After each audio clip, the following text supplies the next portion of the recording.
তুই বারান্দায় হিস করেছিস? হ্যাঁ, তুই বারান্দায় হিস করেছিস? কিরে কিরে, তুই আমার হাত পা তুলে শুয়ে পড়লি যে?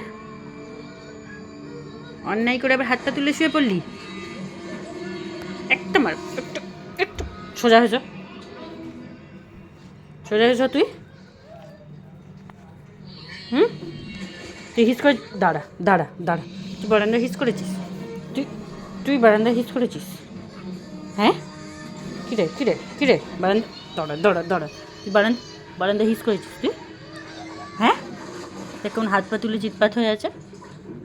এই তুই তুই কী করেছিস? তুই তুই কী করেছিস? তুই বারান্দায় হিস করেছিস? হ্যাঁ, ও বারান্দায় হিস করে এসছে, বারান্দায় হিস করেছে। তুই তুই দাঁড়া দাঁড়া দাঁড়া দাঁড়া দাঁড়া দাঁড়া দাঁড়া,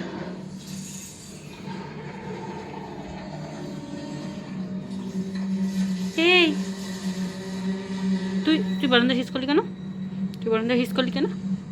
তুই কেন হিস করলি? ওই দেখো, বললেই চিৎপাত হয়ে যাবে, বললেই চিৎপাত হয়ে শুয়ে পড়বে, যেন কিচ্ছু জানে না, কিচ্ছু জানে না। দাঁত থেকে বর করে, দাঁত থেকে কামড়া, চাষ কামড়াবি? কামড়াবি আমাকে? কামড়া কামড়া, তুই হিস করবি খালি বারান্দায়। কেন করেছিস তুই? ওরম দেখো দেখো দেখো কেমন শুয়ে পড়েছে, দেখো, ওকে বললেই ওরম চিৎপাত হয়ে শুয়ে পড়বে, যেন ও কিচ্ছু জানে না, ও কিচ্ছু জানে না যেন। মুখ দেখো, দাঁত বার করে শুয়ে আছে। আর আমাদের মিল্কি রানীকে দেখো, এই যে আমার সঞ্জু, রেখে দেয় এর অবস্থা, দাঁত ফাত বার করে শুয়ে পড়েছে।